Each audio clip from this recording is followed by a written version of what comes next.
ఇదిగో నాకు ముందుగా మార్గం సిద్ధపరిచితే నేను నా దూతను పంపుతున్నా. మీరు వెతుకుచున్న అనగా మీరు కోరు నిబంధన దూత తన ఆలయమునకు హఠాత్తుగా వచ్చి, ఇదిగో ఆయన వచ్చుచున్నాడని సైన్యములకు అధిపతి యెహోవా సెలవిచ్చాడు. అయితే ఆయన వచ్చిన ఎవరునూ సహింపగలరు? ఎవరు సహింపగలరు? ఆయన అగుపడగా ఎవరు ఓర్వగలరు?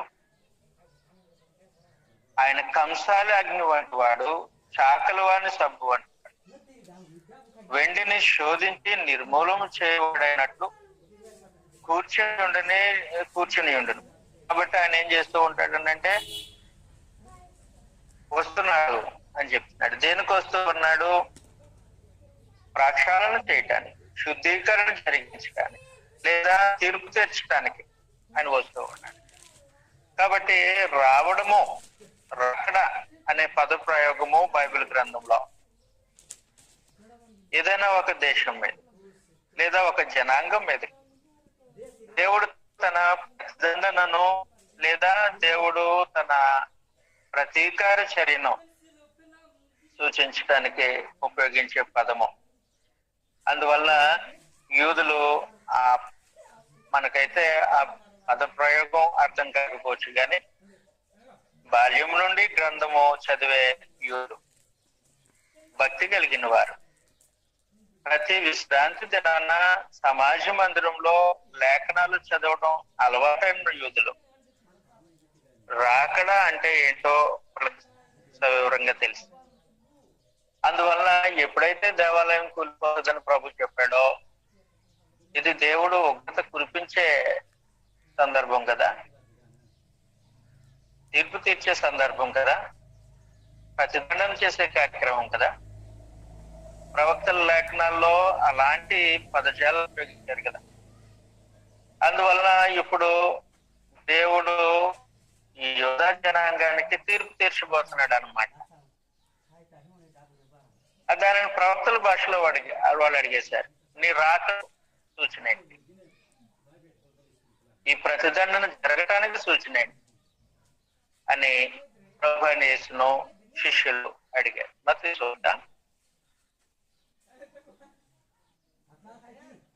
మత్తయి సువార్త 24:3 కదా మనం చదువుతున్నాం. మరలా ఒకసారి చదువుతాం. ఆయన ఒలీవల కొరకు కొండ మీద కూర్చుంటున్నప్పుడు శిష్యులు ఆయన యొద్దకు యాత్రికంగా వచ్చి, ఇవి ఎప్పుడు జరుగును? ఏంటి దేవనాశనం చేయడం వగైరా కార్యక్రమాలు ఎప్పుడు జరుగును? నీ రాకడకు ఈ యుగ సమాప్తికి సూచనలేవి మాతో చెప్పు అని చెప్పాడు. కాబట్టి ప్రభు ఆయన రాకడకు అంటే యూదుల పైన, ఈ తరము పైన ప్రతిదండన చేయటానికి, తన ఉగ్రతను కుమ్మరించడానికి ఇవి సూచనలు, ఇవి వస్తున్నాయి అని తెలియజేస్తూ ఉన్నాయి. చదువుతాం.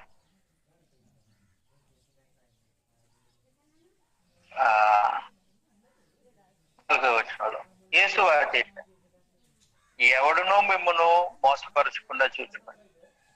అనేకులు నా పేట వచ్చి నేను క్రీస్తునని చెప్పి పలువురిని మోసపరిచి.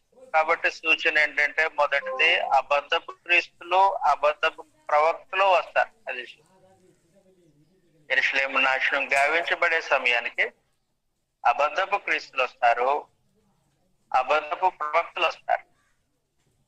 అబద్ధపు క్రీస్తులు, అబద్ధపు ప్రవక్తలు వచ్చినప్పుడు మీరు మోసపోకుండా జాగ్రత్తగా చూసుకోండి అని చెప్పాడు తన శిష్యులు. నా పేరిట వస్తారు అనేక మంది నా పేరిట వచ్చినప్పుడు జనం ఏం చెప్తారనంటే, ఇదిగో క్రీస్తు అక్కడ ఉన్నాడు, ఇక్కడ ఉన్నాడు అని చెప్తారు. మీరేం కలవరపడద్దు. నేను అక్కడ ఇక్కడ ఉండేవాడిని కాదు. అందువల్ల మీరు మోసపోవద్దు. అక్కడ ఉన్నారు, ఇక్కడ ఉన్నారని ఎందుకు చెప్తున్నారంటే, మీరు ఏర్పరచబడిన వారిని సైతము మోసగించడానికి అపవాది యొక్క కుట్ర ఆ రోజు. అందువల్ల ఏర్పరచబడిన వారిని మోసం చేయటానికి అపవాది మోసపూరితమైనటువంటి కార్యక్రమాలు, అబద్ధపు క్రీస్తులు, అబద్ధపు ప్రవక్తలను పుట్టిస్తుంది. అది సూచన మొదటి. ఇక రెండవ సూచన 15వ వచనంలో. 15వ వచనంలో. కాబట్టి ప్రవక్త అయిన దానియేలు ద్వారా చెప్పబడిన నాశనకరమైన హేయ వస్తువు పరిశుద్ధ స్థలమందు నిలుచుట మీరు చూడగానే చదువువాడు గ్రహించుంటారు. యూదయలో ఉండువారు కొండలకు పారిపోవాలి. మిద్దె మీద ఉండువారు తన ఇంటి నుండి ఏదైనా కొనిపోవటకు దిగకూడదు. పొలంలో ఉండేవాడు తన బట్టలు తీసుకొని పోవటకు ఇంటికి రాదు. అయ్యో, జన్మలో గర్భిణీ స్త్రీలకు, పాలించే వారికి శ్రమ. అప్పుడు మహాశ్రమ కలుగు గనుక మీరు పారిపోవట చలికాలం అందైనను విశ్రాంతి దినమైందనను సంభవింపకుండా వలనని ప్రార్థించు. లోకారంభము నుండి ఇప్పటి వరకు అట్టి శ్రమ కలుగులేదు, ఇక ఎప్పుడునో కలుగుబోదు. ఆ దినములు తక్కువ చేయబడకపోయిన ఎడల ఏ శరీరయో తప్పించుకొనడు. ఏర్పరచబడిన వారి నిమిత్తము ఆ దినములు తక్కువ చేయబడు. ఆ కాలమందు ఎవడైనను ఇదిగో క్రీస్తు ఇక్కడ ఉన్నాడు, అక్కడ ఉన్నాడని చెప్పిన ఎడల నమ్మకుడి. అబద్ధపు క్రీస్తులను, అబద్ధపు ప్రవక్తలను వచ్చి సాధ్యమైతే ఏర్పరచబడిన వారిని సైతము మోసపరచుటకే గొప్ప సూచక్రియలను, మహత్కార్యములను కనబడి ఇదిగో ముందుగా నేను మీతో చెప్తున్నాను. కాబట్టి ఎవరైనా ఇదిగో అరణ్యంలో ఉన్నాడని మీతో చెప్పినను వెళ్ళదు. ఇదిగో లోపల గదిలో ఉన్నాడని చెప్పినను నమ్మకం. మెరుపు తీర్పును పుట్టి పడమట వరకు ఎలా కనబడు, అలాగే మనుష్య కుమారుని రాకడను ఉండు. ఈనుగు ఎక్కడ ఉండునో అక్కడ గద్దలు పోగలను. రెండవ సూచన ఏంటనంటే, మొదటి సూచన అబద్ధపు క్రీస్తులు, అబద్ధపు ప్రవక్తలు, కాబట్టి సాధ్యమైన వారు, సాధ్యమైతే ఏర్పరచబడిన వారిని సైతం మోసగించడానికి ప్రయత్నం. రెండవ సంగతి, దానియేలు చెప్పినట్లుగా, ప్రవక్త అయిన దానియేలు చెప్పినట్లుగా నాశనకరమైన ఏ వస్తువు పరిశుద్ధ మందు నిలుస్తుంది. నాశనకరమైన ఏ వస్తువు పరిశుద్ధ స్థలం మందు నిలుస్తుంది అంటే యెరూషలేము అన్ని జనుల చేత ముట్టడి వేయబడుతుంది. నాశనకరమైన ఏ వస్తువు అన్ని జనులు పరిశుద్ధ స్థలంలో యెరూషలేములో ఉంటాయి. ఎప్పుడైతే అన్యులు సైన్యము యెరూషలేమును చుట్టుముట్టేస్తుందో, యెరూషలేమును ఆక్రమించేస్తుందో, అది దేవుని ఉగ్రతకు సూచన. ఈ తరము నశించిపోవటానికి, ఈ తరము పైన దేవుడు కుమ్మరించే తన తీర్పు ప్రతిదానికి సూచనను గుర్తించుకో అంటూ ఉన్నత ప్రభావాన్ని తను చూసి. కాబట్టి నాశనకరమైన హేవ చదువుతాం ఒకసారి దానియేలు గ్రంథంలో. దానియేలు గ్రంథం 11వ అధ్యాయం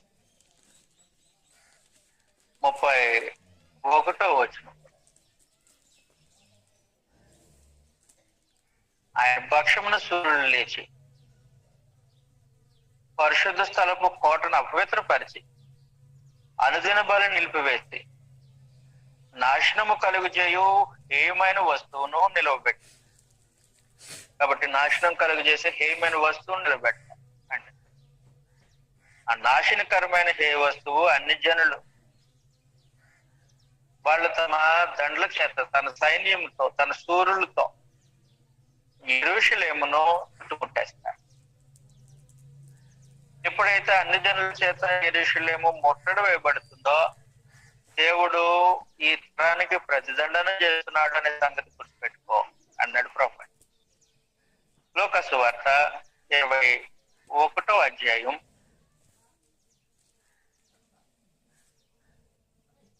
20వ వచనంలో ఇదే సంగతిని లోక అన్ని జనులైన మనకు అర్థమయ్యే భాషలో చెప్తున్నాడు.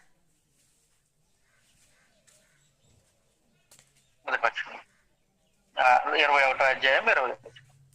యెరూషలేము దండ చేత చుట్టబడటం మీరు చూసినప్పుడు దాని నాశనము సమీపమై ఉన్నదని తెలుసుకున్నది. కాబట్టి యెరూషలేము ఎప్పుడైతే దండ్ల చేత చుట్టబడుతుందో అప్పుడు దాని నాశనం సమీపమైనది అని తెలుసుకుంది. అప్పుడు యూదయలో ఉండేవాడు కొండలో ఉన్నారు, వారి మధ్య నుండి వారు వెలుపలకు పోవాలి, పల్లెటూరు వారు లోపలకు ప్రవేశింపకూడదు. లేఖనంలో రాయబడినవన్నీ నెరవేరుతుంది.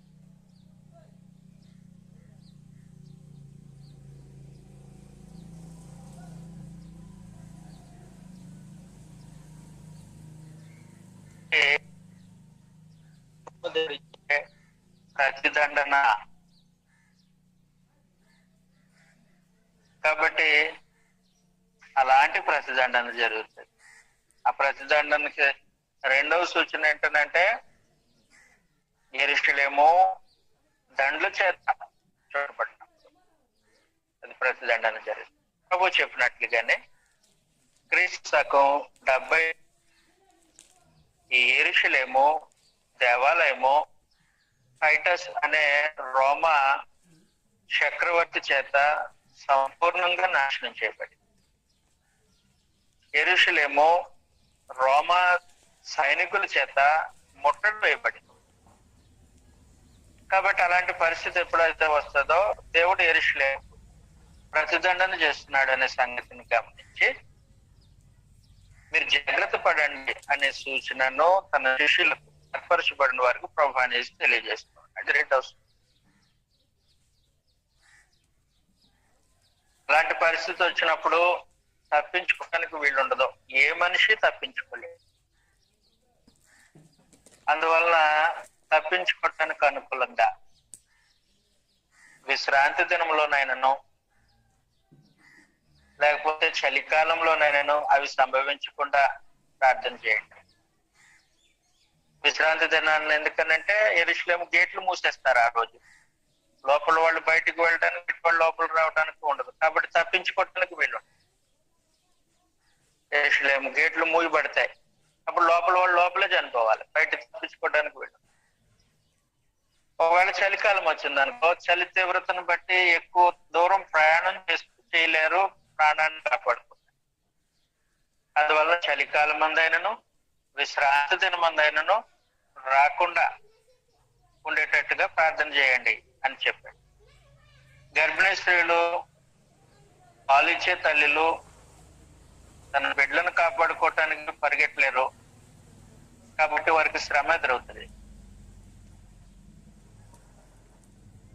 చంపేస్తారు సైనికులు. గర్భంలో ఉన్న శిశువును తల్లితో పాటు చంపేస్తారు. పసికందులను సైనికులు దొరికిన స్త్రీలను చంపేస్తారు. కాబట్టి అలాంటి ప్రతిదండన దినాన్న ఈ తరానికి సంభవించే దుస్థితి అది. గర్భిణీ స్త్రీలను పాలించే వారికి శ్రమ అని తెలియదు. అందువలన రెండవ సూచన అది యెరూషలేము దండ్ల చేత చుట్టబడి. ఎలా చుట్టబడుతుంది అని అంటే ఒక పీనుగు ఉందనుకో, అంటే శవం, జంతువు శవమో ఏదో ఉంది. జంతువు శవం ఉన్న చోట గ్రద్దలు ఎలాగైతే తిరుగుతా ఉంటాయో చుట్టూ, అలా యెరూషలేము చుట్టూ అన్ని జనులు ముట్టడి వేసుకొని ఉంటారు. పీనుగు ఎక్కడ ఉండునో అక్కడ గద్దలు పోగగును అన్నాడు కదా 24వ అధ్యాయం 28వ వచనంలో మత్తయి సువార్త.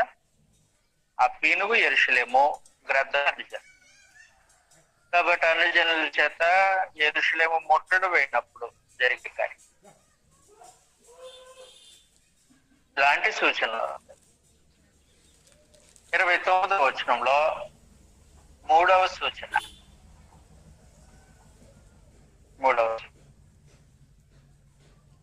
దేవుడు ప్రతిదండన చేస్తున్నాడు. యెరూషలేము నాశనము ఈ యుగానికి సమాప్తి జరుగుతుంది అనటానికి మూడవ సూచన. 29వ వచనం, ఆ దినములు శ్రమ ముగిసిన వెంటనే చీకటే సూర్యుని కమ్మును, చంద్రుడు కాంతినీయుడు, ఆకాశం నుండి నక్షత్రములు రాటము, ఆకాశమందుల శక్తులు కదిలింపబడు. అప్పుడు మనుష్య కుమారుని సూచన ఆకాశం ముందు కనబడను. అప్పుడు మనుష్య కుమారుడు ప్రభావంతో మహా మహిమతో ఆకాశ మేఘారుడై వచ్చుట చూచి, కాబట్టి ఆయన ఏం చేస్తున్నాడు, వస్తున్నాడు అనబడి వచ్చుట చూచి భూమి మీద ఉన్న సకల గోత్రముల రొమ్ము కొట్టుకొని, మరియు ఆయన గొప్ప బోరతో తన దూతలను పంపను. వారు ఆకాశం యొక్క ఈ చివరి నుండి ఆ చివరి వరకు నలుదిక్కుల నుండి ఆయన ఏర్పరచుకున్న వారిని పోగు చేయాలి. కాబట్టి ఇది మూడవ సూచన. ఈ మూడవ సూచన ఏంటనంటే హింస. దేవుడు ఆ దేశానికి లేదా యెరూషలేము పట్టణానికి విరోధంగా నిలబడి, ఆ తరానికి విరోధంగా నిలబడి వారిపైన దేవుడు కుమ్మరిస్తున్నటువంటి ఉగ్రత పరమదేవుడు తన భయంకరమైనటువంటి ఉగ్రతను కుమ్మరించబోతున్నాను అని ముందుగా చెప్పి కుమ్మరించడము మొదటి నుండి ఆయన కానువాయి. తను ఏమైతే చేయాలనుకుంటున్నాడో దానిని ముందు తన ప్రవక్తలకు చెప్పి చేయడమో అలవాటు బట్టి మనం ముందు మాట్లాడుకున్నట్టుగా ఏదైనా ఒక దేశం మీద లేదా ఒక జనాంగం మీదకి దేవుడు తన ప్రచండమైన ఉగ్రతను కోపాగ్ని కుమ్మరించడానికి ప్రతిదండ దినములను నియమించి వారికి ప్రతిదండన చేస్తూ ఉన్నాడు. ఆ సమాచారాన్ని తన ప్రవక్తలకు తెలియజేస్తాడు, ప్రవక్తల భాషలో. ఆ భాష పద ప్రయోగంలో దేవుడు ఖగోళ భూత కావ్యాన్ని ఉపయోగిస్తాడు. కాస్మిక్ పోయిట్రీ అని అంటారు. ఆ పోయిట్రీ ఏం తెలియజేస్తూ ఉంటదనంటే దేవుని కోపం యొక్క తారాస్థాయి ఏ రకంగా ఉంటుందో, కాలజాడన ఉగ్రత ఎంత భయంకరంగా ఉంటుందో తెలియజేస్తూ పరమదేవుడు ఒక ప్రత్యేకమైన పద ప్రయోగాలను ఉపయోగిస్తూ ఉంటాడు ప్రవక్తల భాషలో. ఆ భాష పద ప్రయోగమే కాస్మిక్ పోయిట్రీ అని అంటాం. అందువల్ల ఆ కాస్మిక్ పోయిట్రీలో ఏమవుతుంది అంటే ఆకాశ నక్షత్రాలు రాలిపోతాయి, సూర్యుడు కాంతినీయుడు, చంద్రుడు రక్తవర్ణంగా మారిపోతాయి. ఇలాంటి ఈ పద ప్రయోగాలన్నీ దేవుని ఉగ్రత యొక్క తీవ్రతను తెలియచేయడానికి ఆయన ఉపయోగించే కాస్మిక్ పోయిట్. అందువల్ల ఏం జరుగుతుందని అంటే యెషయా గ్రంథం 13వ అధ్యాయంలో, యెషయా గ్రంథం 13వ అధ్యాయం ఒకసారి మనము చదివితే,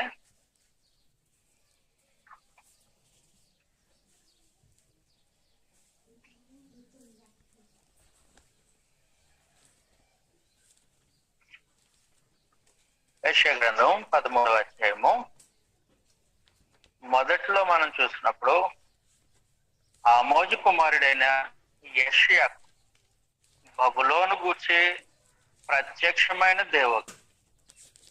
బబులోను గూర్చి ప్రత్యక్షమైందంటే ఈ దేవుడు అంటే బబులోను దేవుడు ఏ విధంగా తీర్పు తీరుస్తూ ఉన్నాడో, బబులోను దేశానికి ఆ జనాంగానికి పరమదేవుడు ఎలాగూ విరోధిగా నిలిచాడో, వారి పట్ల దేవుడు తన కోపాగ్నిని ఏ విధంగా కుమ్మరిస్తాడో ఆ సంగతిని తెలియజేస్తూ ఆ సమాచారాన్ని ప్రవక్తల భాషలో యోధా జనాంగానికి ఈ విధంగా వివరించాడు. చదువుతాం ఈ మాట 13వ అధ్యాయం 6వ వచనంలో నుండి చదువుతాను, జాగ్రత్తగా గమనించాలని కోరుతాం. ఈ యెహోవా దినము వచ్చుచున్నది, ఘోషించుడి, అది ప్రళయము వలె సర్వశక్తుడగు దేవుని యొద్ద నుండి వచ్చును. అందుచేత బాహువులనియు దుర్బలమగును, ప్రతి వాని గుండె కరిగిపోవును. జనులు విభ్రాంతి నొందుదురు, వేదనలు దుఃఖములు వారికి కలుగును. ప్రసవ వేదన పడుదాని వలె వారు వేదనడుదురు, ఒకరినొకరు తేరు చూతురు. వారి ముఖములు జ్వాలల వలె ఎర్రబారు. యెహోవా దినము వచ్చున్నది, దేశమును పాడు చేయటం, పాపులను బొత్తిగా దానిలో నుండి నశింప చేయటం, క్రూరమైన ఉగ్రతతోనూ ప్రచండమైన కోపముతోనూ అది వచ్చును. బట్ క్రూరమైన ఉగ్రత, ప్రచండమైన కోపముతో వచ్చే ఆ భయంకరమైన దేవుని కోపాగ్నిని ఈ విధంగా వర్ణిస్తూ ఉన్నాడు 10వ వచనం. ఆకాశ నక్షత్రములను తమ వెలుగు ప్రకాశింపవు. ఏంటి? బబులోనుకు తీర్పు తీరుస్తూ ఉన్నాడు పరమేశ్వరుడు. బబులోను జనాంగం యొక్క దుస్థితిని బట్టి, వాళ్ళ దేవుని ప్రజలకు విరోధంగా లెగిసి వారు చేసినటువంటి కార్యక్రమాన్ని బట్టి, దేవుని నియమాన్ని ఉల్లంఘించిన ధోరణిని బట్టి దేవుడు వారికి తీర్పు తీరుస్తూ ఉన్నాడు. తీర్పు కన్ఫామ్, దాంట్లో సడలింపులు ఏమి లేవు. నా ఉగ్రత బబులోను రుచి చూడవలసిందే, దాంట్లో మినహాయింపులు ఏమి లేవు అని తెలియజేసిన తర్వాత